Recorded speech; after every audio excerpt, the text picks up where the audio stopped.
Well, you are watching Breakthrough News, and this is the Freedom Side. I am one of your hosts, Eugene Puryear, here alongside my intrepid co-host, Rania Khalek. Rania, as always, great to be alongside you. It is wonderful to be alongside you, Eugene. Excellent. Thank you. Well, just so people know, we haven't abandoned our studio, but I've been a little under the weather this week. So I'm out of the studio to spare the lives of the innocent, so to speak. But we are still here, and the show goes on. And I think, as always, we're going to have a great show going around the world talking about so many things I can't even mention all off the top of my head, but it's going to be fantastic. So definitely, if you are watching on YouTube, this is a good reminder for you to go ahead and hit the subscribe button, then hit the bell so you can get the alerts for the things you subscribe to. Because in addition to what we're doing here, we're putting out tons of fantastic content about all sorts of issues, including, by the way, dispatches with Rania Khalek. So you definitely want to make sure that you don't have to work too hard to find any of that content. And of course, if you are watching us on Free Speech TV, you don't need to do anything but keep watching and keep supporting Free Speech TV. And a big shout out, as always, to the FSTV team for making it possible for us to come to you on that platform as well. Rania, other things you would like our viewers to be mindful of as we get ready to start the show? Yeah, Eugene, I want to remind everybody to like, subscribe, and share. Especially like. Make sure you smash that like button, you guys. It helps boost us in the algorithm. And I will come back to yell at the audience if enough of you have not liked the show by about halfway through. So unless you want to get yelled at, like the show. And I also want to remind people that we need your help to continue to go and grow at Breakthrough News. And you can actually become a part of the Breakthrough News team by becoming a member at patreon.com/breakthrough news, where you can access exclusive content as well as exclusive merch. I don't think Eugene has his mug, but I do. There's the mug. It's a really cool mug, Breakthrough News mug. But most importantly, you will be helping to sustain independent media at a time when it's more crucial than ever, because we are up against a tsunami, an avalanche. Pick your analogy. We're up against so much corporate media manipulation. It's essentially psychological warfare to confuse and lie and distract from the fact that we have a ruling elite that is making war against the entire world for the benefit of a few while everybody else suffers. So we're here to break through that BS, help support us in doing that by becoming a patron, patreon.com/breakthrough news. You can also donate in the live chat, or you can go to breakthroughnews.org and make a big donation over there. Oh, sorry, Eugene's taking a sip of his water. No, I just didn't really want to cough really loud there on air, but all very good points, all very well taken points, very important points. I think, hopefully it's not lost to anybody, the importance that we break through. I like that go and grow, by the way. You're like an ad executive over here, Mad Men in our show this evening. But obviously these are dire straits, and having the right information is the building block of everything. So really appreciate everyone, by the way, who's already a patron and has done really anything to support the show and push us forward, sharing it, donating, everything. Big shout out to you. We wouldn't be here without you. So we want to just jump right into it, Rania. Obviously, one of the biggest ongoing stories continues to be the, quote unquote, ceasefire in Gaza, everything that's happening with the potential aftermath, the possibility of, or what the actual sort of dispensation is going to be on the ground there in terms of governance and rebuilding and so on and so forth. And a little earlier today, Rania, I know you were able to talk with Abubaker Abed, who's a Palestinian journalist who is based in Gaza, about many of the things that are going on there. So we wanted to be able to bring that interview with Abubaker in here at the top of the show. I'm very honored to have back on the Freedom Side live Abubaker Abed, a Palestinian journalist and commentator in Gaza. He's been on the show many times and he's back with us now. Abubaker, thank you so much for joining me. Yeah, you're so welcome. It's an honor to join you. I really appreciate you making the time. I know it's late there, and just before we were recording, we were talking about the electricity situation, which is pretty dire among much of the rest of the situation, and we're going to get to that. But before I ask you about the conditions right now in Gaza, I wanted to ask you to comment on Trump's statement that's been making headlines that we saw, where he was calling, saying that this is a last warning for Hamas to release all Israeli prisoners held in Gaza, and saying its leaders have to leave the Gaza Strip. Just a crazy rant. And this came after news that the Americans were actually negotiating with Hamas directly behind the scenes, away from the Israelis, and also comes off the back of Trump trying to ethnically cleanse Gaza. So with all this insanity coming from this American administration, I'm just curious your thoughts. I think for me personally, I don't care about what he's saying because he said it last time and nothing has happened. We've all seen that. Trump is trying to just threaten not only Hamas, and there's nothing political here, but also the Palestinian people overall. But he doesn't know how strong we are in the face of all of this, how united and steadfast against all those horrors. And we've been enduring much horror during the last 16 or 15 months: bombings, killings, mass murder, and starvation, as well as freezing to death, and all these horrific circumstances. And we did not surrender.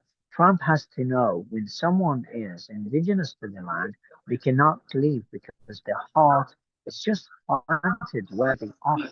And for me personally, like it's been 22 years here in Gaza. And I know Gaza is very much devastated, and I know the destruction is literally everywhere, and the skyline view of Gaza is no longer the same. I understand and I realize that, but for me as a young man, I see my future here in Gaza.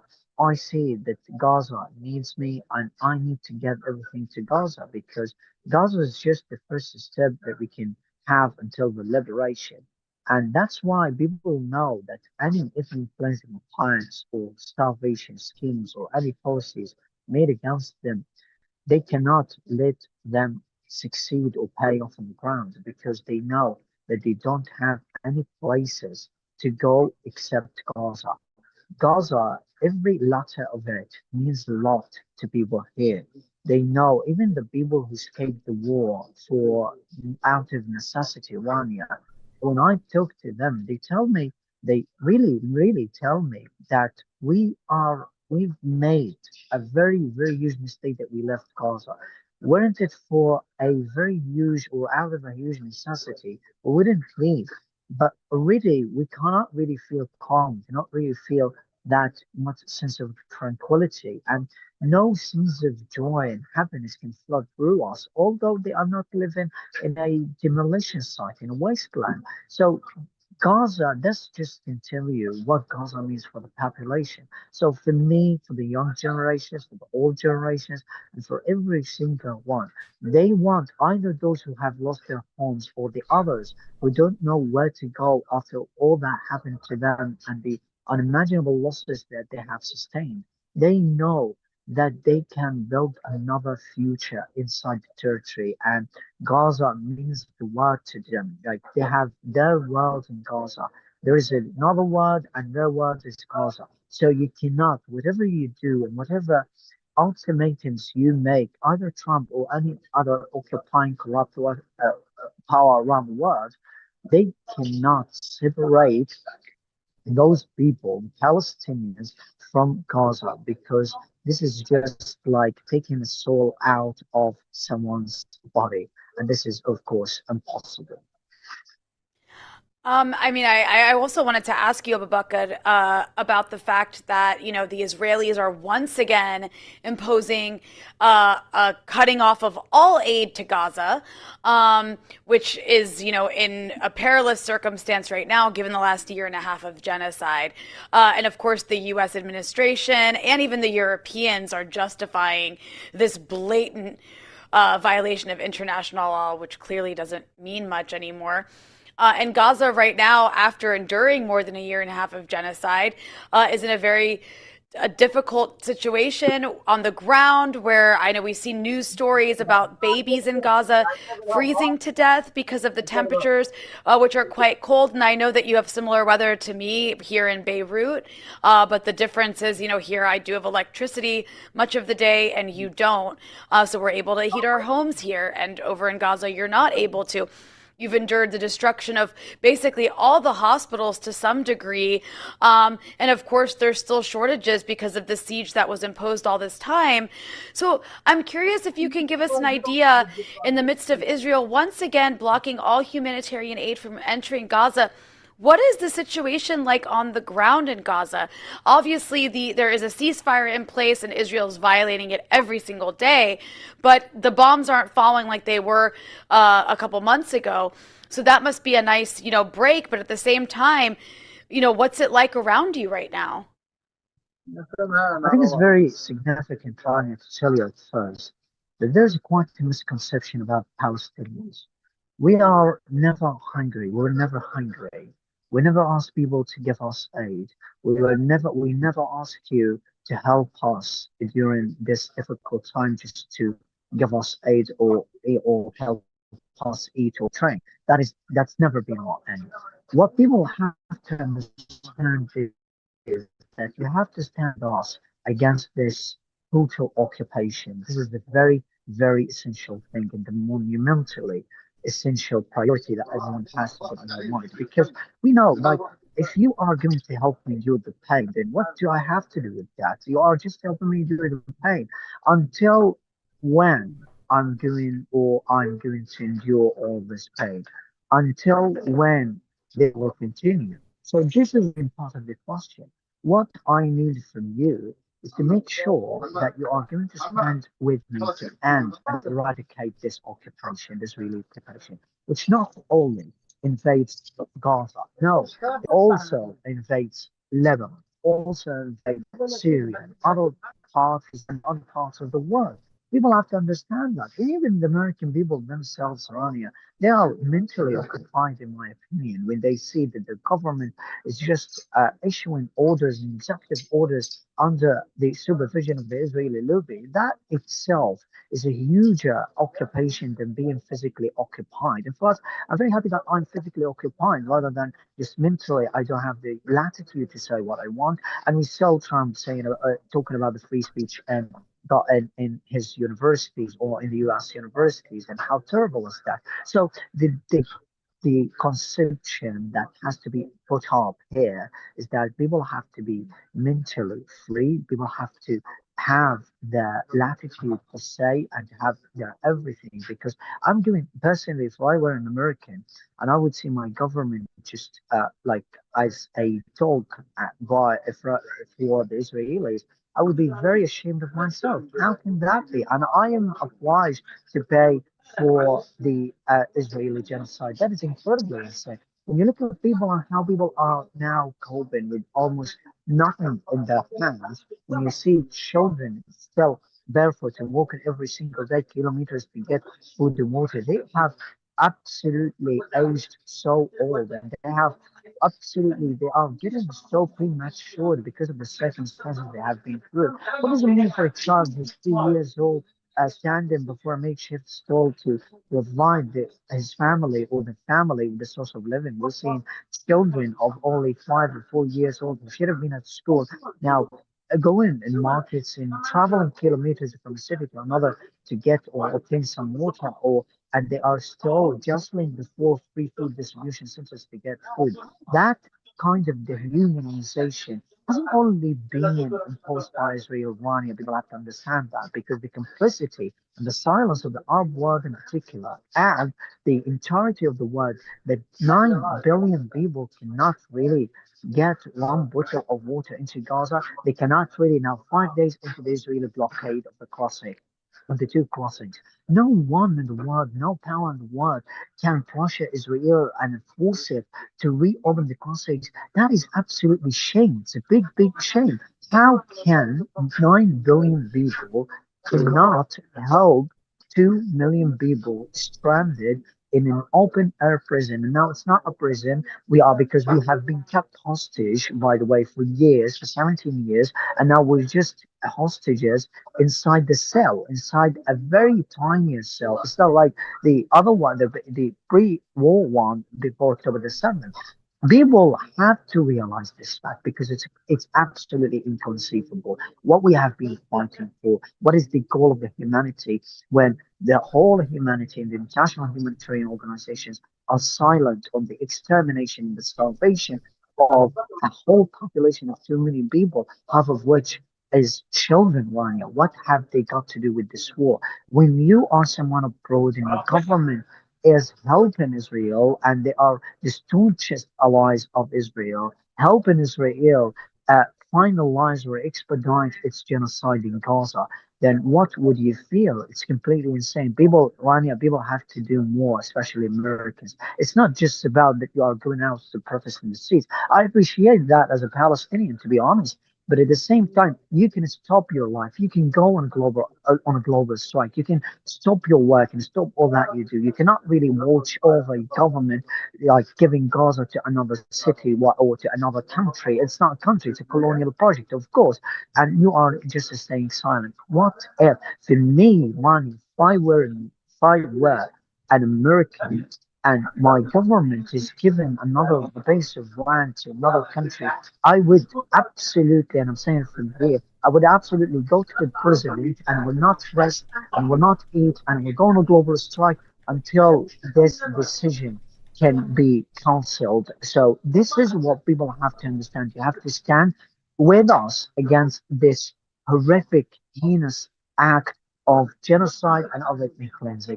Other than that, what we do is just very meager and cannot help the population. Rania, it's enough of words. We need now actions on the ground, because now we are on at the juncture of a very, very, very critical train of events that will lead either to the liberation of Palestine or the occupation of the entire world. We have to be aware of that. And for me, I think if it's not today, if this is going to collapse nowadays, tomorrow we will carry that home, we will carry that legacy, and the legacy of our patience and of our unity and and backbone and spine that we've been showing. We will carry that with us until we can get every landscape inside occupied Palestine free, as well as Lebanon, as well as Syria. And I remind you from here, even if Palestine is free and a part of land in Syria or Lebanon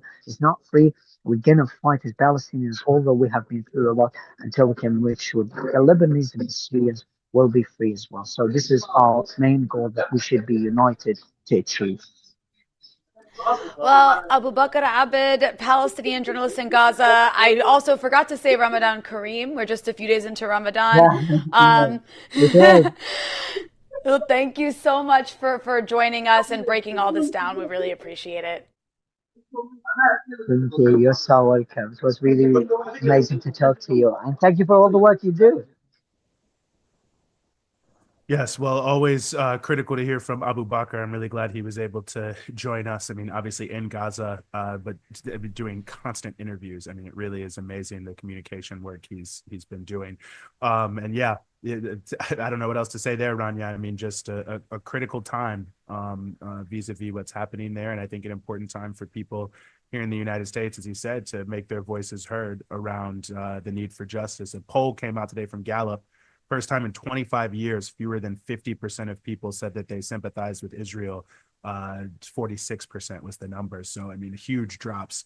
So I think manifesting that sentiment into action, will be important in the coming days. Absolutely. And just so people know, when we were doing that interview, he had, at night, there's no electricity at all at night in Gaza. I mean, there's no electricity all day either, but there's some solar panels. But solar panels only work when the sun's out. So no electricity at night. So he was doing that in the dark, in the cold, because it is the winter Wow. time right now. No heat. Yeah. And he's not Mm. that far from me, by the way. Like, I'm in Beirut, not that far from Gaza. I mean, technically, I should be able to just drive there, but I can't because there's a settler colony that's in my way. So, One day, one day. Yeah. Well, we're going to keep the movement moving on here, and we want to turn now to Kenya and some other, I think, related Pan-African affairs that are centered in many ways on Kenya, at least to some degree. And we are very, very honored to be joined here on the show once again by Booker Amole, who is the General Secretary of the Communist Party Marxist Kenya. Booker, as always, thanks so much for being with us. Thank you very much, Eugene, and it's a pleasure to come through to the Breakthrough News to at least analyze the situation in Kenya and try to relate it with the global imperialist crisis. And just because I've also observed the situation in Gaza, probably I could take this moment to say that the Kenyan people, the African people, pass their unconditional and solidarity with the people in Gaza. And of course, our defiance against settler colonialism, our defiance against Zionism, and will continue to march, and Palestinian people will emerge victorious. Thank you for saying that. And I think it's an important point to start on. And I think help segue into my first question for you, which is an interesting one about where Kenya is now and some of the role it's playing, in the world and of course around the continent. There's a lot happening in Africa around the recent support from the Ruto government for the RSF in Sudan, very much against, I think, what many Sudanese people, certainly in Sudan and the diaspora, are in favor of, and, seemingly stoking the flames and the fire of the civil war there even further. I think a lot of people who aren't in Kenya were a little surprised to see this, especially since Mr. Hemditi seemed to be losing support all around the continent. But, given how prominent Sudan is as a massive crisis around the world, I wanted to ask you, what do you think is behind Kenya's support here, or at least seeming support for the RSF? First of all, it's important to understand that during the struggle for liberation in the African continent, many liberation movements had been shortchanged. And now we have the neocolonial compromises. And Kenya is a perfect case where we have a neocolonial entity because we achieved a political independence to replace the white person by a black man. But at the very end of it, we did not change the colonial structures. So President William Samoei Ruto is part of the rented leaders in the African continent that continues to advance imperialism. In fact, the crisis that we are seeing in Kenya today, just like in many African countries, is the crisis of imperialism. Now, when we come to Sudan, I am ashamed that my government, the Kenyan government, have always, since independence, been on the wrong side of history. Maybe your viewers also should know that the Kenyan government supported apartheid against the South African people. You should also know that now that we are discussing about Palestine, the Kenyan government gave the Zionist entity an entire airport to bomb Uganda. So it basically means that the Kenyan government has always been alienated from the majority of the Kenyan people, and they don't have a foreign policy. In fact, in the Communist Party Marxists, we've always said that the current government, as the neocolonial government, do not have a clear foreign policy based on principle. President William Samoei Ruto summed up his policy, the foreign policy, as economic diplomacy. This basically means that he has no principle. He only wants to relate with any country dependent on what he can materially get from them. He wants to prostitute our country to any person with resources. This is important. Remember, even before Sudan, we already have, the problem in Western Sahara. When Morocco did what was called the fertilizer diplomacy and bribed President William Samoei Ruto and close, political leaders here in our country, the Western Sahara was threatened, and even their diplomatic status in our country was threatened until the Kenyan people took up to challenge this illegal initiative that was being spearheaded by William Samoei Ruto. When it came to Sudan, we have a history, particularly in the Communist Party Marxist, that we have been hosting Sudanese refugees and the members of the Sudanese Communist Party that are in Kenya. And the Kenyan majority supports the true liberation of Sudan. In fact, even when Sudan was won, Garang de Mabur was one of the most revered and darling leaders in the in Kenya as a country. But now, President William Samoei Ruto has changed that trajectory. He wants to pal around terrorists. He wants to pal around the leader of the Janjaweed that has massacred a lot of people in particularly Darfur. Now, it is not the first time that the leader of Hemedi is coming to Kenya. He has been here before. But we know that Kenya is being used as a conduit to steal gold from Sudan. Kenya is being used as a conduit to smuggle Sudanese gold. This is what President William Samoei Ruto is facilitating. There is no diplomacy. There is no search for peace. Every deal that William Samoei Ruto has done in the Eastern African continent, from Sudan to Congo, it's all been about the deal of plunder and nothing that resembles any concrete foreign policy.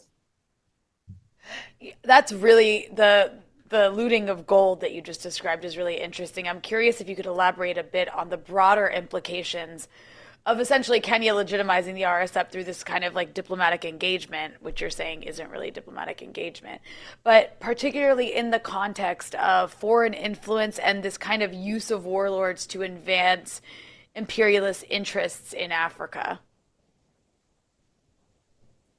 This friendship of William Samoei Ruto and Hemedi was brokered by UAE. Now, UAE has been sponsoring the Janjaweed militia to destabilize Sudan, steal its gold, and massacre people, particularly sponsoring ethnic cleansing. When President William Samoei Ruto even went to visit Washington, they shared the same plane with Hemedi from Nairobi to Washington. This plane was sponsored by the UAE. Now, again, we are seeing the continuous collaboration between the Janjaweed militia, the UAE, and President William Samoei Ruto. And we must never forget that when we went to the streets during the most popular pro-people uprising in our country known as the Gen Z uprising, Janjaweed were actually allowed to come to our country illegally to kill innocent youth. So basically the cooperation is just beyond economic, but also to sustain the neocolonial government that is within the East African region. This partnership that involves using warlords to massacre, to carry out genocide, to steal from the African continent has been perfected by the United States imperialism. In fact, for them, they do not want to loot directly. So they want to get criminals like Ruto to rent them to do their dirty work. This is what has continues to happen in the Kenyan today. Remember, only 3 weeks ago, we issued a statement to condemn the parallel government. And that even it made the Sudanese government. But how do you give a militia to organize a parallel government in a government institution and even offer them security to come to plan their own terrorist activities to destabilize another sovereign country? In our own opinion, the primary enemy is this neocolonial government. The primary enemy is indeed the managers of this neocolonial government that continues to rob their people in the interest of imperialism. Gold is just one of them. Congo is no longer even a growing concern anymore. But we must continue to put the resistance to expose the puppets of imperialism in Africa. Well, I think that's a good point because it seems to speak, at least from an outsider looking in, to a lot of what we're seeing in the political system there in Kenya to react to the power of the Gen Z uprising. We're seeing people rebrand their parties and try to shuffle around alliances. And it seems very much to present a false front because there is such a powerful uprising. So talk to us, if you could, about where that stands, because it does feel that the echoes of the Gen Z uprising are continuing to shape the political face of the country. The science of history is that wherever there is oppression, there is resistance. As the oppression intensifies, resistance also intensifies. The militancy and politicization of all spaces, particularly in major cities in Nairobi, are challenging the status quo every day. Even as I'm in the interview today, yesterday alone, there was even more militant offensive against the police in Majengo that ended up burning the entire police station and even burning the police houses after one of the young people were extrajudicially killed.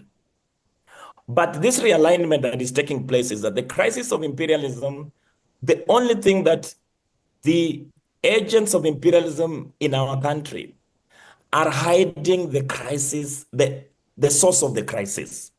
They do not want to address the source of crisis. The young people are asking for jobs. They are looking for dignity. They're asking for work. They are on the streets to defend their life. But the ruling class are using the old tactics to neutralize the uprising in the street. And that is common to them. For example, President William Samoei Ruto has formed what is called a broad-based government with the opposition. Just because the opposition, they pretend to disagree, but their disagreement is not concrete. They only disagree on who has looted more than the other. So the realignment that is taking place is that the political class, the comprado class, are consolidating their power and then dividing the majority of the poor working class along the tribal lines. This is the consolidation that is taking place.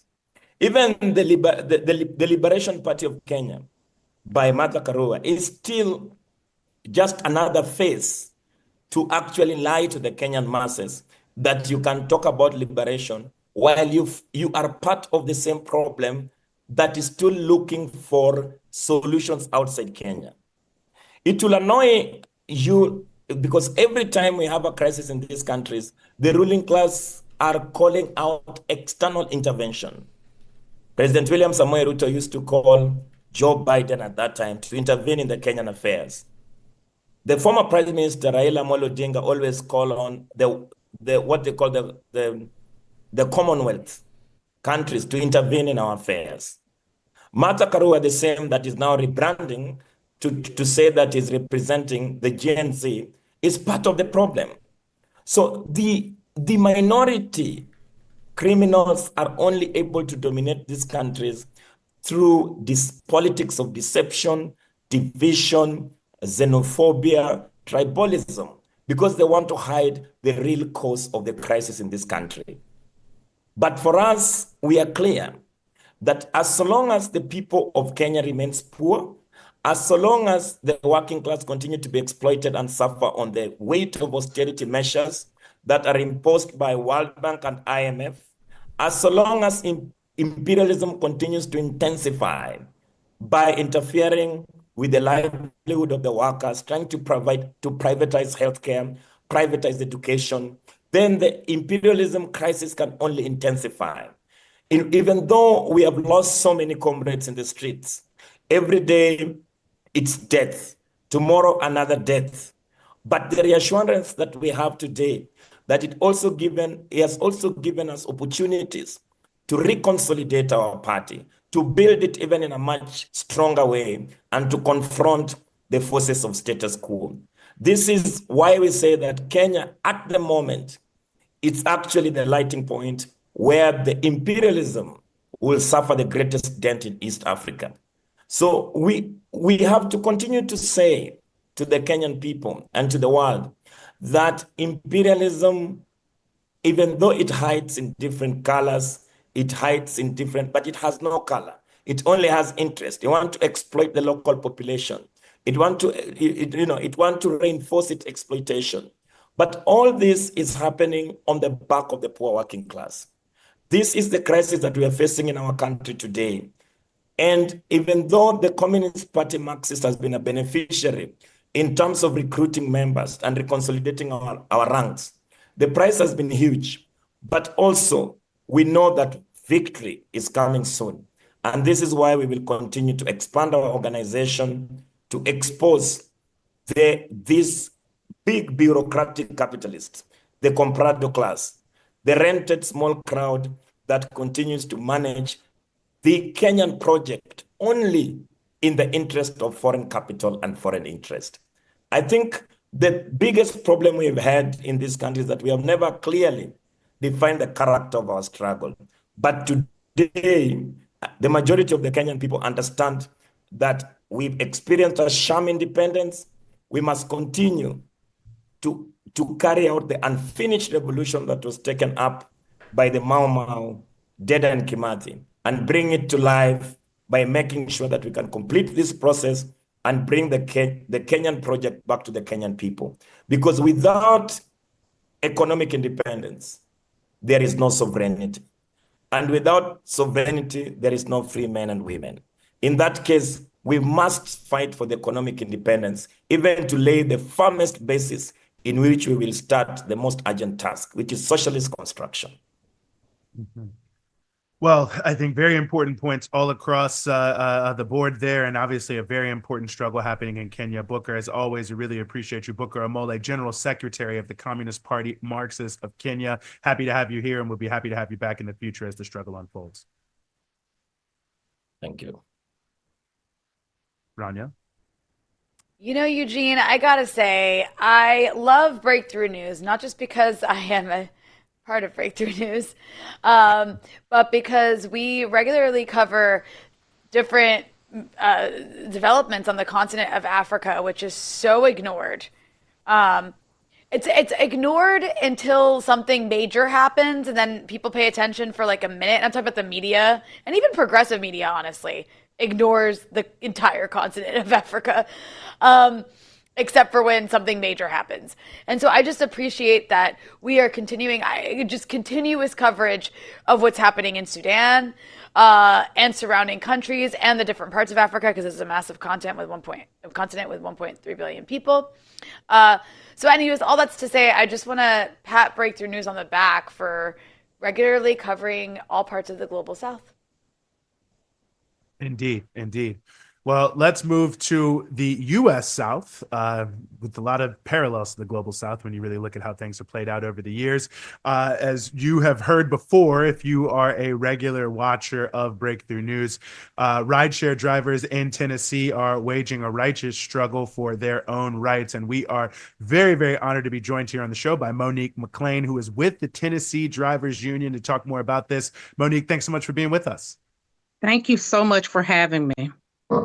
Well, it's an honor to have you here. I actually saw your name in the Washington Post in an article about the difficulties for working class people. So I was hoping to actually just start there. I mean, for those of you who were drivers there in Nashville and other parts of Tennessee, I mean, what are the working conditions? What is the situation like for you all?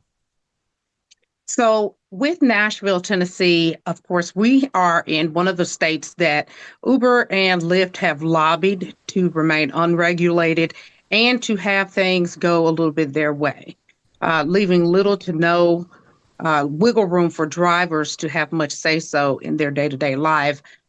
We also have so many things that happen far as the inability to be independent contractors, being misclassified as independent contractors when we're still regulated by these apps on where they want us to go, who they want us to pick up, what we can do. So we have been pretty much using this alternative employment as a means for income, because we're really big for tourism here in Nashville, Tennessee. And if you've ever been to Nashville, Tennessee, we're known for hot chicken and country music. So we get quite a few visitors here, and we enjoy those visitors. However, with the ride shares, they have become a little bit difficult, because not only are we competing with taxis, but we're competing also sometimes with the very company that we drive for. So I wanted to ask you, with latest developments, can you explain what led to this mass banning of 33 rideshare drivers at Nashville International Airport, and why you believe this is a case of retaliation by Uber and Lyft? So on February 14th, everywhere in the United States and some surrounding countries participated in a national strike against rideshares due to the conditions that we face as rideshare drivers. The Tennessee Driver Union, along with its members, participated in this union at the Nashville Airport. It's the BNA Nashville Airport, and there were some odd, about 40, if not more, members who participated on this day. And we went there and did a peaceful, concerted movement together to go with the intentions of letting it be known that the rideshare companies were not only overcharging customers, but they were underpaying drivers. And on this day, we were met with some difficulty from the Nashville BNA area police authority by first stopping us and telling us that we have to leave, which we peacefully done. There were also riders that were participants as passengers in these vehicles as well. And so the following days, each of us that participated received messages from Uber and Lyft stating we were banned permanently. And this is the first time that has ever happened with any type of protest in any state. So this was very shocking that Uber and Lyft really did not give us any say-so. The banning was basically told there's nothing you can do about it. There was no appeal process. We weren't asked. We were actually given some reasoning that was so unrelated to that particular day. It left a lot of us confused as to, well, why did we actually get banned? We were told we picked up in the arrival. And there were many drivers like myself who were passengers who had our apps off. So we couldn't understand, how is it that we were picking people up when we didn't even have our apps on? So that was one big issue that we had. And we found that our free speech was limited by the authority there, stating that, one, it was distracting, though there was not much that was done that was distracting. It was simply just a drive-through. And we were later just pretty much tossed to the side and used as an example to others who want to speak out against these companies, that if you do, you will be punished.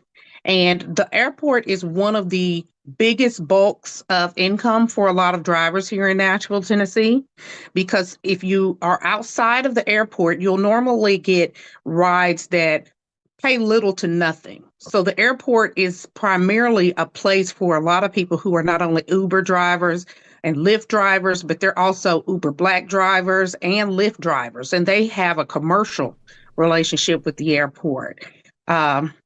We saw that us just speaking peacefully was a way for the rideshare companies to use this as leverage to get each of the drivers back in line without saying, we're going to get you back in line. And they knew that because we were bold enough to step out, that word would get out that we were banned. And they could use this information, they could use that to their leverage to make sure that other drivers do not speak out. So once we were pretty much banned, the Uber and Lyft wiped their hands of it. They never really took responsibility for how to get it back. They basically tossed us over to the airport. And with little to no avail, we've not had any resolution to that. Some were restored, but a majority were not. And they've lost quite a bit of income due to this. Wow. I mean, it's just amazing on so many levels. I mean, I don't want to be the conspiratorial guy, but it sounds like there's some tracking and some surveillance going on either through those apps or some other way, with people have their apps off and somehow they're still getting banned. So that says something else. And just the whole thing. I mean, all these companies sell themselves, this is like freedom, it's gig work. You can do it when you don't, but I guess you're free to do anything except complain about their working conditions. One other thing I wanted to also ask you about too is, and you mentioned this in your first commentary, how sometimes you're up against these app companies themselves. And I think in the past, when we've talked to folks from the Tennessee Drivers Union, they've discussed that sometimes Uber and Lyft might actually be organizing to bring people from out of Nashville to drive, to kind of dilute your ability to make income. We do believe that part of this retaliation has to do with a bill that has been currently introduced by the Tennessee Drivers Union, which is the first, and it's the first for many drivers, that this bill is introduced to reduce the number of out-of-state drivers, because each transportation outlet here has regulations, and we want to fall in line with those regulations so that we ensure we're all on the same page. And so what these rideshare companies, especially Uber, they incentivize people to come out of state and come here to drive because they're very aware it is a big tourism area. And so when they incentivize these drivers, the drivers will come here, stay weekends, stay weeks, sometimes days. And what it does is it oversaturates the number of drivers, which they're still going to overcharge the customer. However, that allows them to undercut the drivers in the process, because they don't have to worry about there being a lack of drivers. There's so many, they can pay whatever. I've seen some just as low as 17 miles for $6. And that's almost a slap in the face. You're basically giving a customer a ride for free, and the driver still has to get gas. And they're okay with that because they know that it's oversaturated. They know we can pay you whatever you would get and you'll take it, because what else will you do? I mean, Monique, given the power and influence of Uber and Lyft, and these pretty abysmal conditions they enforce on rideshare drivers, what strategies is the Tennessee Drivers Union using to fight back against these bans and hold these companies accountable for their treatment of workers? And I mean, I know there's this proposed bill, but what beyond that? Yes. So we are, just like outlets like yours, we are speaking out, and we're doing this unafraid, where there are a lot of outlets, not outlets, but a lot of drivers whom this scared them. And we're wanting to reassure them that you don't have to be afraid. We have numbers of people that are a part of the Tennessee Driver Union that is standing strong. Not only do we have the bill, but we have media outlets, we have meetings, we have different protests in other places. We are just going really hard, using whatever outlet we can to let it be known that we will not back down, because we are strong and we have lots of people who feel the same way. And they are just being tired of being pushed around and treated like they're nothing, treated like they don't even matter to these companies. No, I think that's absolutely crucial. And I mean, the other thing that also just seems really clear to me, just from looking at the caravan and the protests and everything you all are doing, is, I mean, this is such a cross section of the working class that's standing together. And I mean, that also seems really important to me at a time. People are saying, citizens can't get together with immigrants, Black people can't get together with white people, all these different things. And y'all, it seems to me, and I'm hoping you could speak about that, are just bringing everybody together. Absolutely. We've got so many nations. We've got over 14 nations that are being represented in this. And some of them have never spoke out to an employer because, of course, when you're coming here and you speak another language or you're from another origin, sometimes you don't want to rock the boat. But we've got people here who have been assured and comforted that no, we got your back. And that's what really matters, is that each of these people feel like we are a family. And if we don't do something about this, this is going to affect not only you, but your livelihood, your families, and your children. Because what if they decide want to do this? Would you be okay with them being in these same conditions? And a lot of them say no. They want it better because they want better for their children. And some of them use these outlets as their only ways of making income. So when they have situations for like being banned, and this is cutting into their household income, they are mad. And so it's gotten them so mad that they're saying, whatever we have to do to fight, we're going to fight together, because it means so much to me that not only is it not just a race thing, but it's a thing that we all feel the same about this situation. Well, No, I'm look, curious if you could. sorry, go ahead. Oh, well, one last thing. I mean, I wanted to ask about is, for all those who are watching, a lot of people use Uber and Lyft. Obviously, it's like a massive enterprise. I'm actually speaking to you from a different country. I live in Lebanon, where people use Uber all the time. So even across the global south, Uber is used. And I say that just to say, for those who are watching who use these rideshare applications quite often, what, if anything, can they do to help boost these efforts to hold these companies accountable and to force them to treat their workers better? Absolutely. So a lot of our words that we're getting out is, like I said, we're using media outlets such as TikTok, such as you found me on the Washington Post. We're using all these outlets that express our disdain with the airport and how Uber is treating us and our demands, using those outlets and sharing those posts. And when you're in the vehicle with a driver, asking them, one, how was your day? I know it's rough. How are you? Just checking for their well-being, because some of these drivers are working 10 to 12 hours a day, 7 days a week. So sometimes just a little compassion can go a long way for these individual drivers, because you don't understand what they're thinking about, thinking about when you get in their vehicle. So if you see an article that expresses this problems that rideshare drivers are having, don't go on their post and say, find another job. That's not the solution, because if that's the case, we would all be looking for jobs everywhere. We have to fix the problem. Not only that, your driver, they depend on tips. They depend on this additional income, because though you may have paid $24, your driver only received $7 to $8 of that. And if you can just give $1, give $2, whatever you can, help that driver out and let them know that you appreciate them, because they're already going through enough with having to go home every day feeling either unaccomplished or feeling like they haven't done enough. Just like here, we have small grievances that we have with the airport, down to, we just ask you for clean bathrooms. That's all we're asking. Not only is it just clean bathrooms, but places to park so we can pick your people up.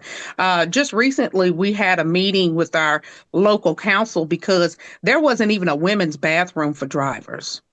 That's something I had to argue with them down about, because why is it that I have to go to the bathroom with a man? Each day before I pick you up, you don't know what your driver is going through. So just showing a little bit of compassion, sharing the stories, even if you don't know everything about it, share their stories that you see on social media so that the word can get out. Because just like you found me, someone else will see that story.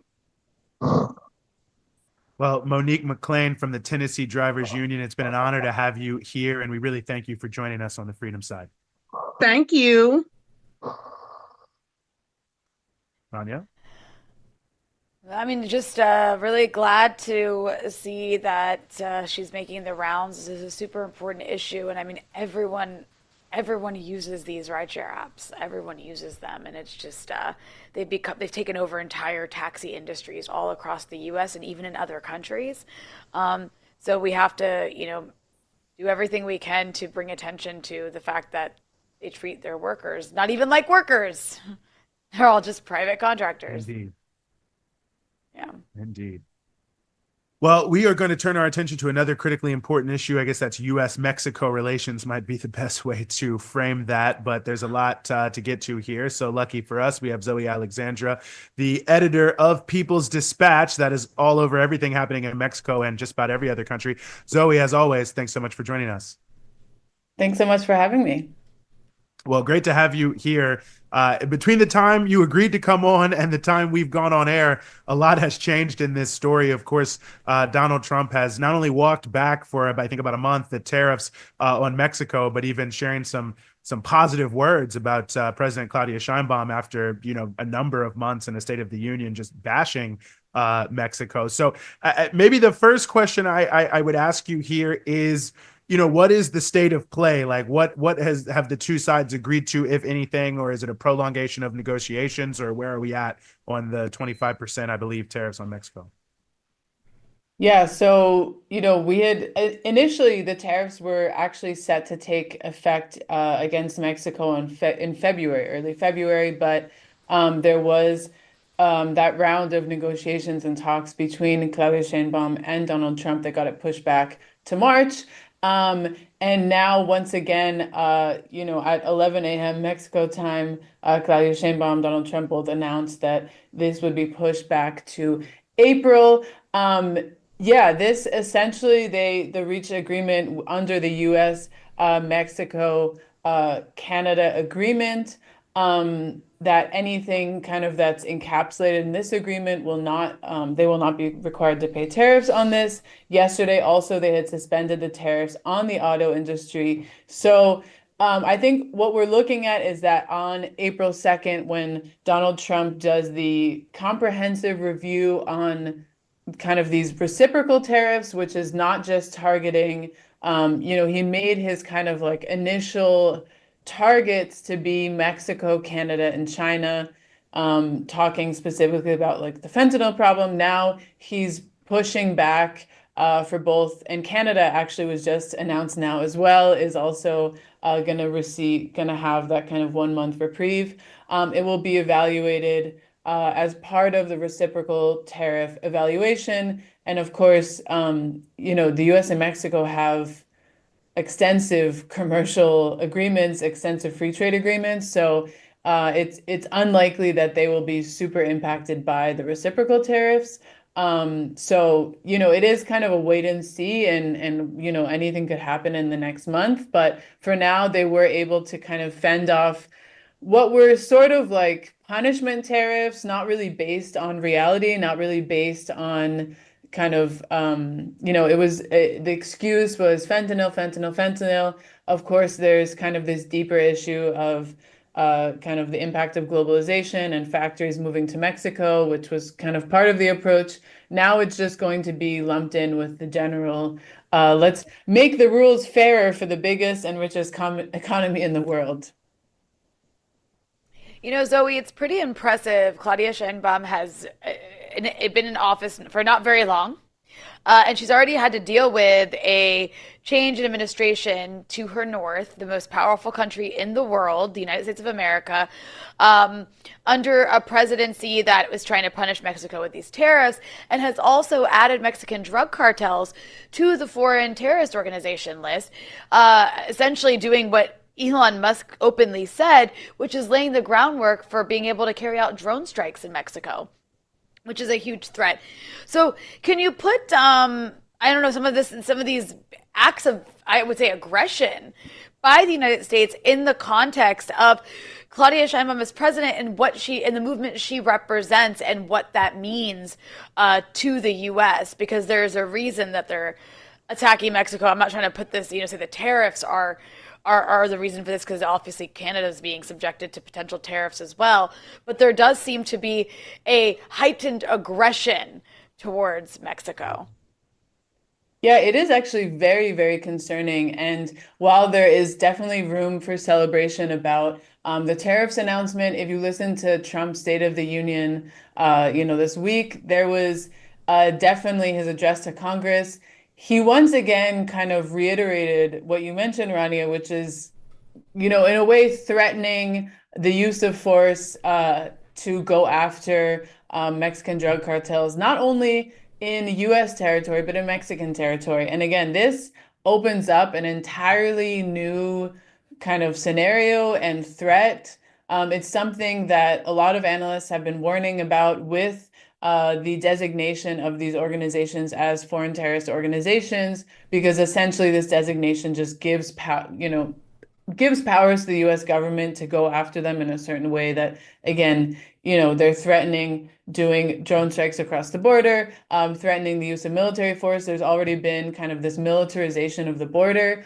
So all of this is very concerning. And again, despite the relief on tariffs, again, Trump did mention in this address to Congress, kind of this, we will go after these organizations, we will kind of crack down.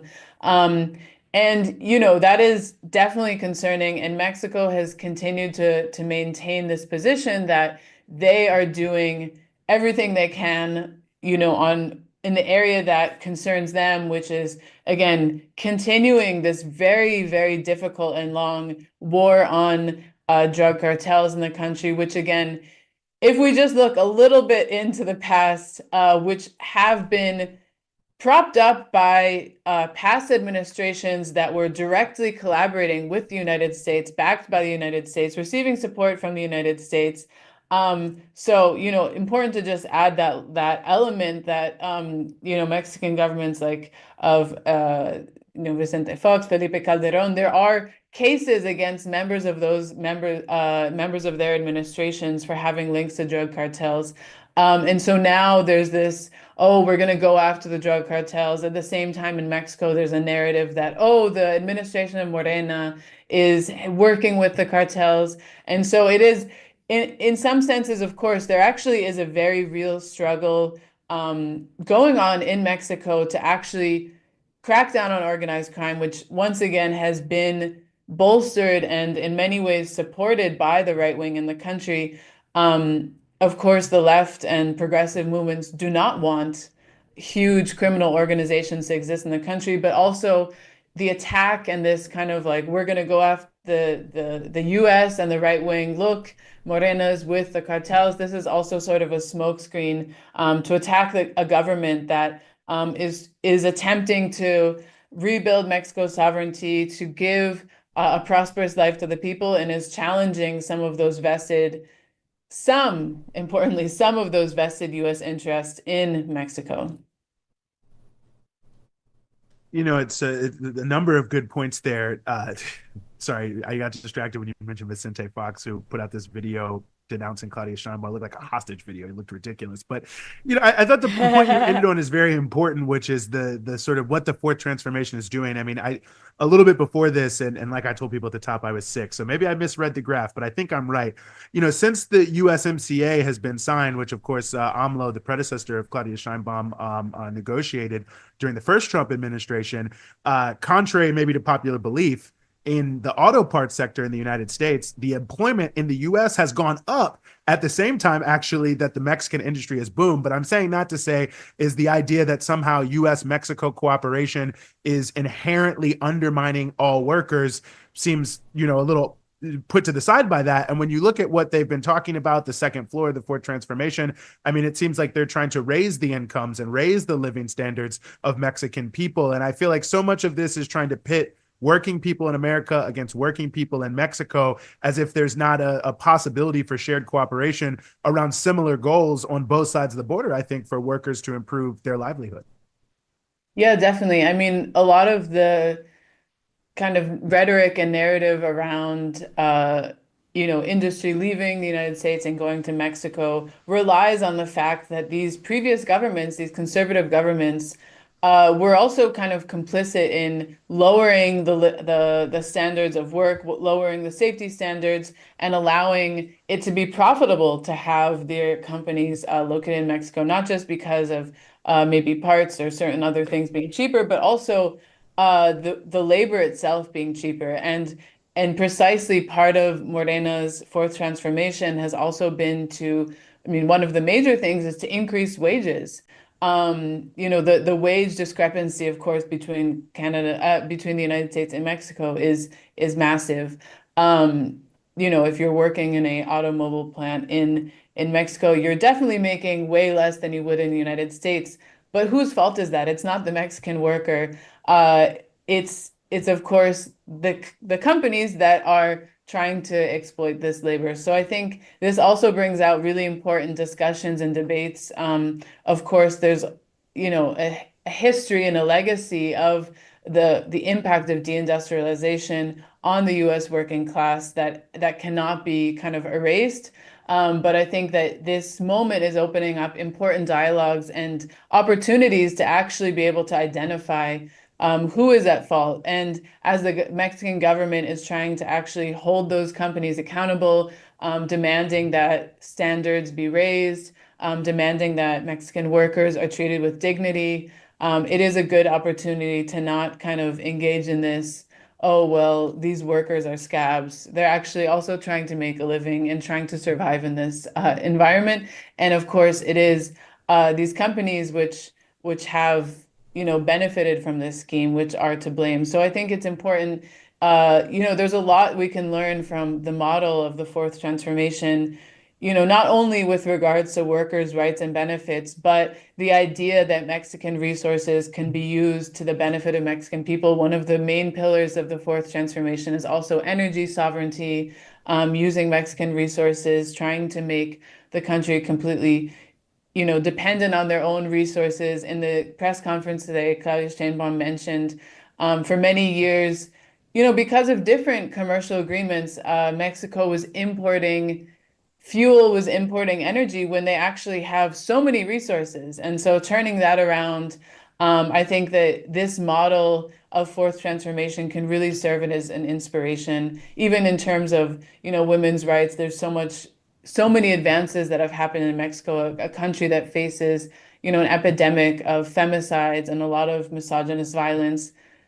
This government, Claudia Sheinbaum, the current mayor of Mexico City, the head of government of Mexico City, Clara Brujada, taking very strong positions, in a moment when Donald Trump administration is cracking down on women's rights.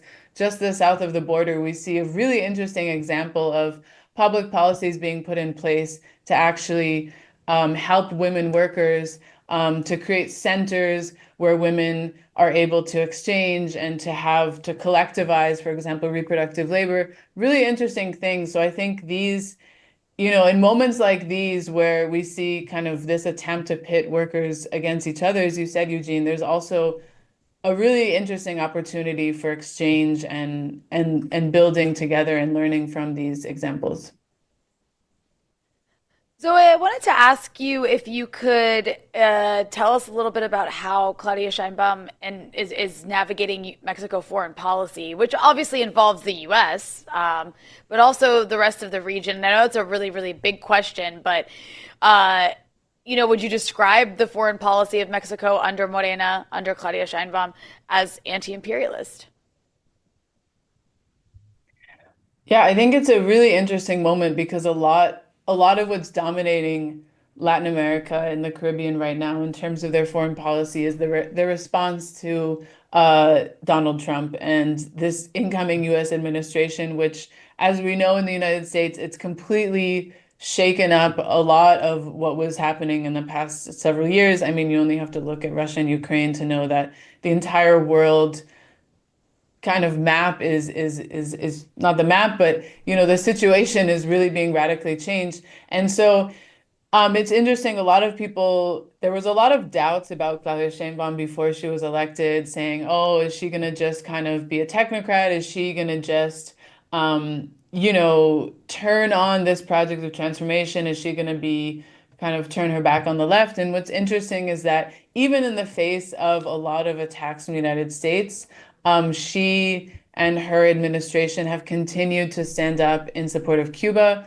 has continued to stand up, for example, in defense of Pedro Castillo, who's currently going through trial right now in Peru, accused of rebellion, accused of many other things, having been taken out in the coup d'etat in December 2022. So despite actually facing these very, very aggressive attacks on the country, she is still kind of maintaining this position of Mexico standing in defense of other countries. I would say anti-imperialism, perhaps a little far. And I think that would be a stone Sorry, too my far, wishful but thinking. wishful thinking and really not in the Mexican tradition. I think what's interesting is that Morena is really carrying the torch in terms of Mexico's historic role in the region as being one of non-intervention, this idea of Mexican humanism, and also kind of maintaining, it's a country, for example, where for a century exiles from across Latin America have gone to. I mean, even Leon Trotsky went to Mexico. It's this place that holds this role in the region of supporting the region. So anti-imperialism, not yet. I think until there's anti-imperialist movement in charge of the government, that would be a stretch. Indeed. Although it was pretty cool to see the Mexican Congress come out for Western Sahara very strongly the other day when I guess the King of Morocco had some envoy there. Well, I have a little surprise for you guys. If we could bring up the photo just to remind people of some past work People's Dispatch and Breakthrough News have done on the issue of Mexico with President Claudia Sheinbaum. Wow, you took it off in 2 seconds, less than a second. Yeah, wow. I'm trying to show the audience how we were ahead of the make us curve forget. here.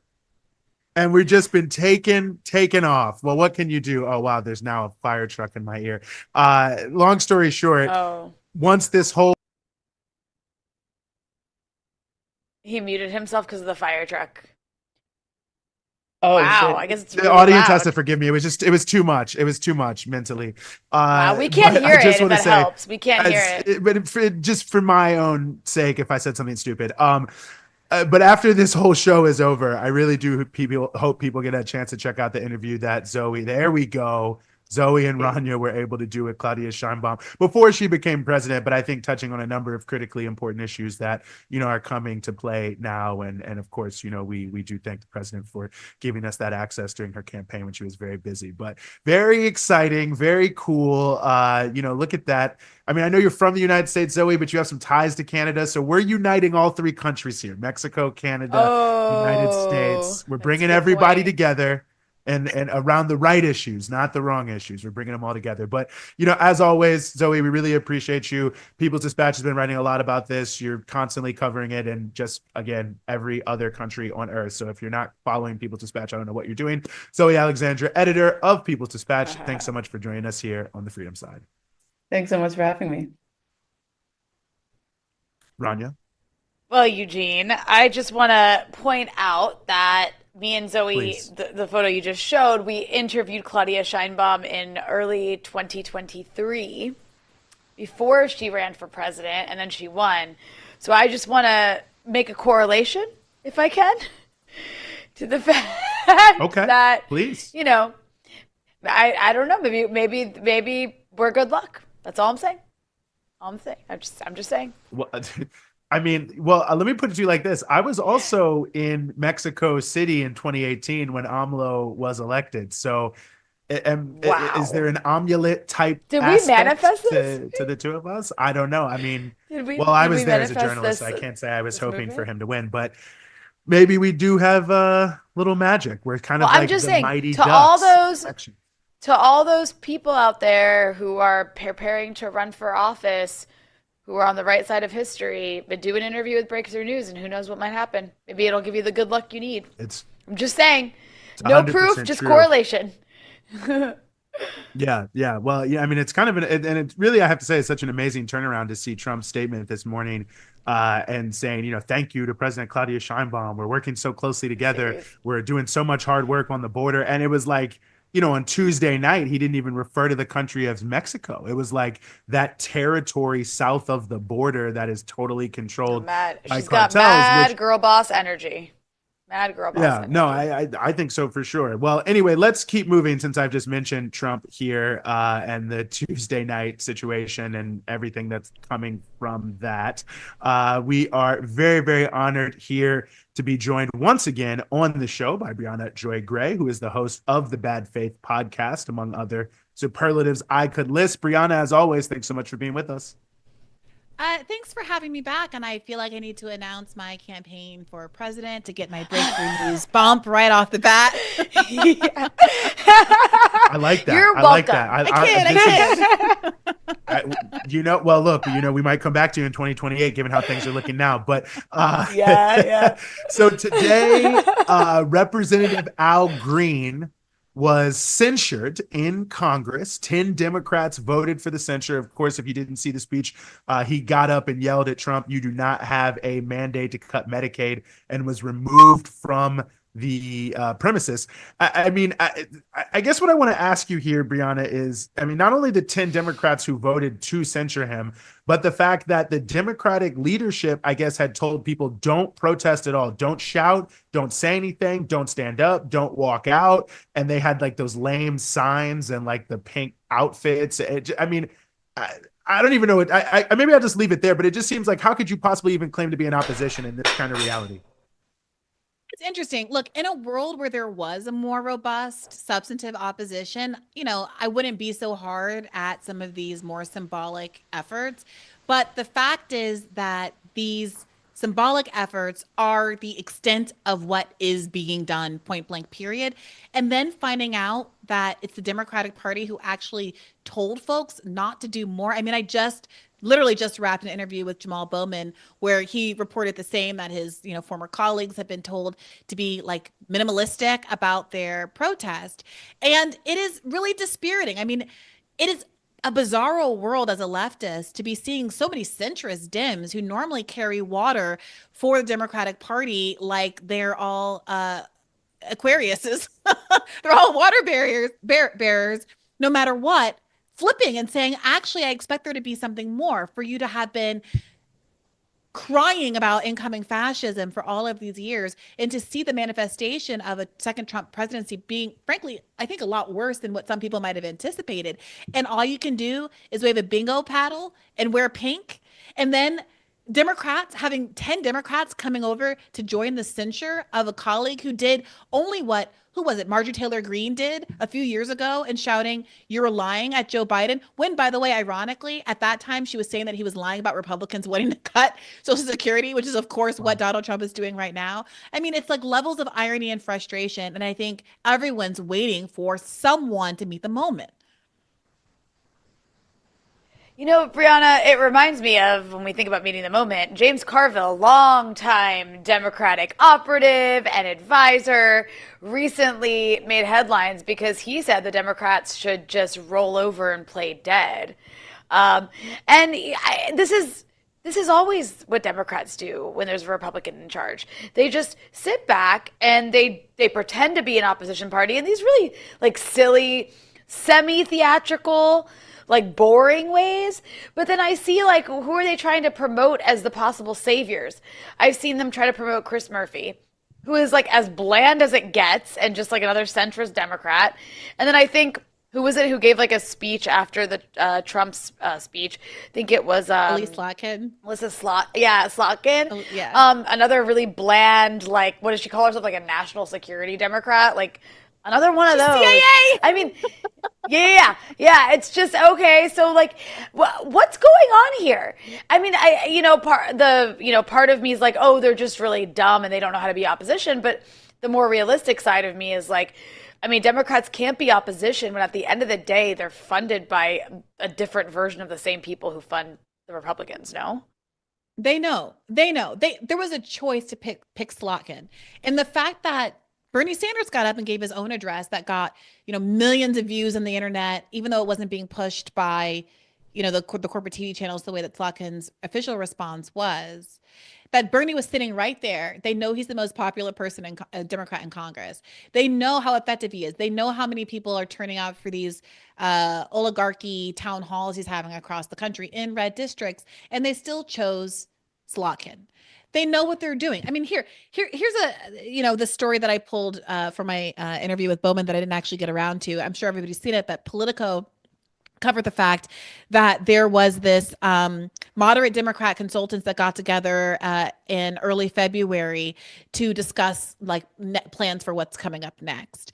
And they're to do agenda items. What they resolved to do was to embrace patriotism, community, and traditional American imagery. So put more flags on things, I guess. That the Democrats should ban far left candidate questionnaires and refuse to participate in forums that create ideological purity tests. And this was the kicker, move away from the dominance of small dollar donors whose preferences may not align with the broader electorate. Babes, the small dollar donors are the broader electorate. The preferences you don't want them to align with are the corporate donors who I'm sure funded this oligarchy fest that was held in Loudoun County, Virginia, like the wealthiest county in the entire country, where the lobbyists have settled, because that's whose agenda is being pushed. And so, like, this is my frustration. I'm a little hot under the collar because it just had a useful but somewhat tense back and forth with Jamal Bowman about this question of when are squad members, when are left-ranked Democrats going to acknowledge that the Democratic Party quite literally pushed you out and is never going to be a vehicle for real resistance. I know it's tough. I know it's hard. We were all raised, or many of us were raised, to believe that the Democratic Party was the good guy. I mean, my mom has always been a Green Party voter, but that's neither here nor there. But we were raised to believe that of the two factions, at least, they were the ones that were at least fighting for us. And I think we're going through this period of dissonance where even like centrist, moderate Dems are realizing, like, yeah, I agree with what the Democratic Party says they want to do, and I even agree with this Loudoun County agenda, but they're not even doing it. They're not even doing anything at all. The order is to stand down and stand by, to quote Donald Trump, and during a time where there's supposed to be exigency. No, I think it's an important issue. Wow, Loudoun County, Northern Virginia. Rania, your people. Fairfax. I'm from Fairfax. Oh, yeah, so much better. I'm distancing myself. I understand, as you should. I think it's actually a really important point, Briahna, because it just feels like everything has to start somewhere, and it feels like people who just want something to just fall from the sky. Like, it would be great if we had a more progressive third-party alternative. And if we go back in history, and that's the thing that drives me crazy, and I'm really looking forward to, your interview with Jamal Bowman, is like when you go back in history, if you just like name people, and if I was like, well, Frederick Douglass was supporter of a quote-unquote third party, and, list random names, you know what I'm saying, in that regard, everyone's like, oh yeah, they were so great, and they were so trailblazing, and they were so that. Well, should we start a third party now of workers and, the Black community and the immigrant communities and start fighting back? Well, no, we can't do that now. And it just feels like at a certain point, like, people have to recognize the history in front of us. Like, if somebody doesn't start, the thing will never start. And it is hard. It's going to be an uphill battle. There's going to be a lot of losses, but like, the sooner we start, the sooner we can be successful. And by the way, the Republican Party was the third party. The Republican Party is the success story of what happened when the existing duopoly didn't meet the political moment on a polarizing issue that was at the time abolition. What happened? No one was willing to stand up and be full-throatedly an advocate for a coalition that represented a significant portion of the population. What happened? A new party was born. We have that moment right now in Gaza, particularly in the lead up to the election. I mean, now you have this weird diffuse media coverage of the thing where it's like the Democrats talk about it only to use as a cudgel against the left. Like, oh, look at these bad things that are happening. Somehow this is your fault, even though my candidates fully backed over a year of this horror show. But particularly when it was so front of mind in the lead up to the election, there was such an enormous opportunity to have a real primary and a campaign that listened to the fact that recent polling shows that 29% of people who voted for Biden in 2020 and didn't vote for him in 2024 expressly did so on the issue of Gaza. A candidate who actually spoke in economic class material terms the way that Bernie did in his response to the State of the Union. I mean, look, I want to caveat this by saying I'm deeply frustrated that Bernie is willing to use his great talents to sheep herd people back into the Democratic Party. But in terms of what he actually said and the impact of it and what people need to hear, his State of the Union response was almost, with the exception of the Ukraine part, pitch perfect, right?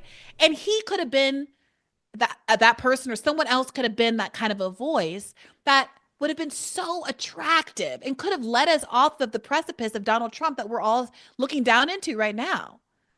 And there was a complete unwillingness to do so, because at the end of the day, the more important thing is maintaining the status quo, including the national security, military industrial complex status quo.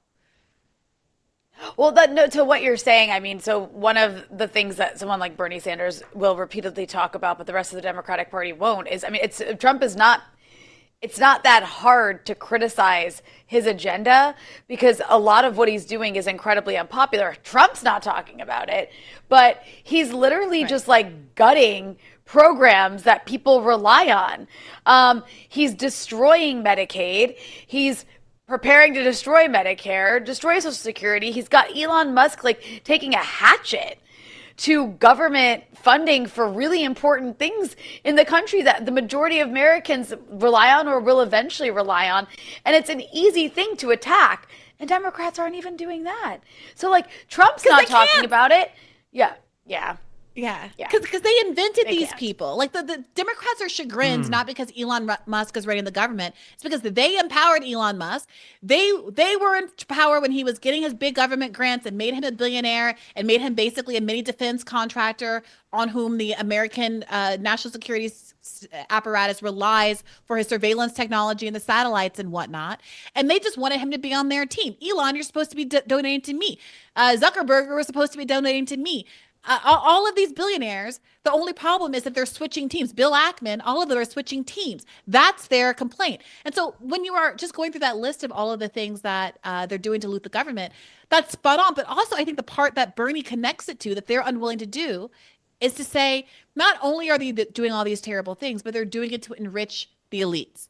Democrats don't want to offend the elite, so they tend to leave that part off. But that's what makes the story hang and sound true. Not just Democrats framing these people as like amorphously evil, but like these are billionaires who literally use their resources to buy the president of the United States so that they can loot the treasury and enrich themselves. When Bernie Sanders was talking about how if the tax cuts are implemented, they will overwhelmingly benefit the wealthy while the taxes on working people go up. When he says not a single word was said in that speech about how your grocery prices are going to go down. And in fact, now we're getting articles in like I think it was the Washington Post, correct me if I'm wrong, that talking about, well, it was kind of crazy that eggs were ever cheap, actually. They're so fragile. They're so delicate. Did you see that one? I mean, this is the real, this is what's happening. Oh my God. You know, eggs are fragile. They're so fragile. How did we ever transport them so cheaply anyway? So like this is Bernie is able to close the loop because he doesn't just give you a villain, he gives you motive, and he shows you specifically how it's going to hurt you. When he said the thing, this I just watched this all this morning. I've been procrastinating it, so excuse me, it's all very front of mind for me. But when he said the thing about how like, okay, Elon's firing government workers, we've seen that covered a bunch. Fine. But Bernie takes it a step further. Rhetorically, this is, I think, very smart. He says Elon's firing these government workers and saying no one's entitled to a job and we shouldn't feel bad for them. Okay, well, you might not be a government worker and maybe you think that this is immaterial. But the cavalier attitude that he's bringing to this issue, what's going to happen when AI and Elon Musk decide to get rid of your job? Who's going to pay your mortgage? What's going to happen to you? Who's going to defend you when he finally comes for you? We all know that AI is coming. And I was like, ooh, spooky. Yeah, good point, Bernie. So it is his existence is useful because rhetorically he's demonstrating the path in a way that even centrists, I think, can't ignore and are giving him plaudits for. But the unwillingness of the Democratic Party to ape what he's saying and to actually mean it speaks volumes about who they are and should be used by the left as an example of exactly why the Democratic Party isn't the path forward.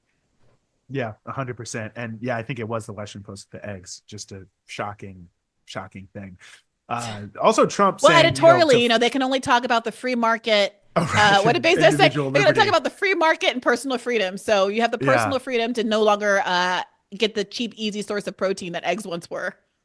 It's amazing. A tough time for farmers. It was also amazing. Trump said, saying the farmers need to bear with me because they bared with me the last time when at the end of his term, the farm bankruptcies were the highest they've been in 9 years. But that's a whole separate story for a whole separate time. Don't get me started on agriculture. But no, I think very well taken points, very important issues. Very excited to see your upcoming interview with Jamal Bowman, as I'm always excited to see everything on the Bad Faith podcast. And you, of course, are the host of that podcast, Briahna Joy Gray. Thank you so much for joining us here on the Freedom Side. Thank you for having me. And people should go check out Rania's interview with him from the end of last year, which I watched this morning as well, and was really terrific. And I tried not to retrod any of that territory because you were so good. So think of this as Rania's interview part 2. It's the 1-2 punch,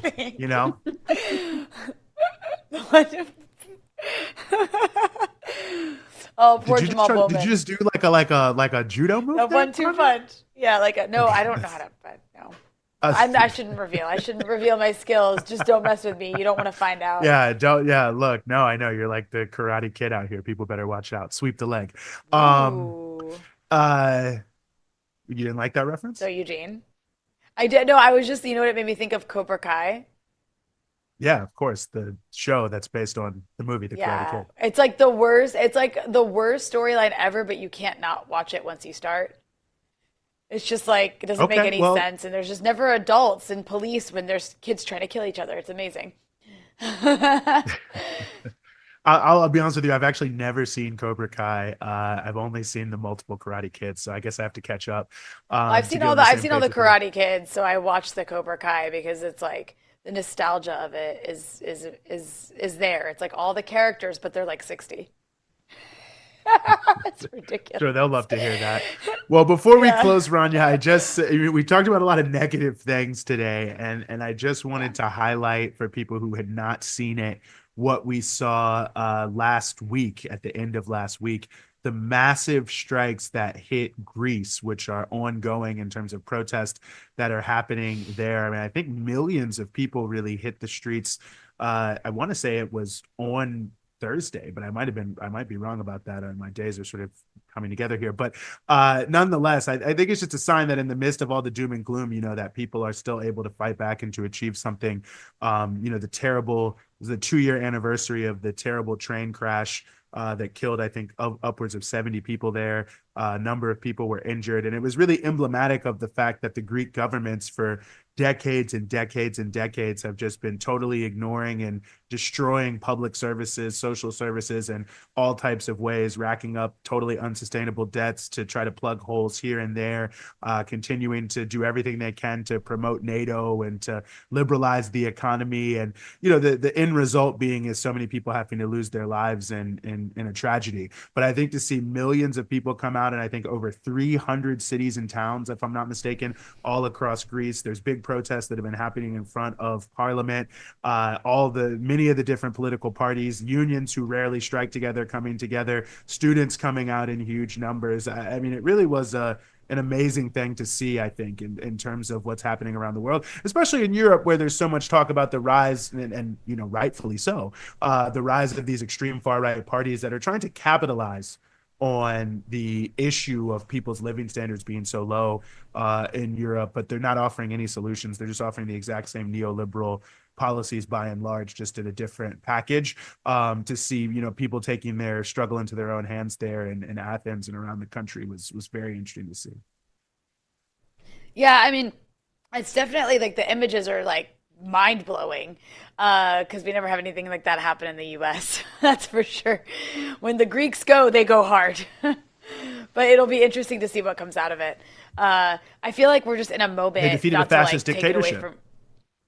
Yeah, exactly. But I do feel like we're in a moment where it's just kind of, I think we're going to see more of that in different parts of the world. I mean, depending on where, obviously, because Greece has like a very specific kind of protest and kind of politics that comes out in the streets.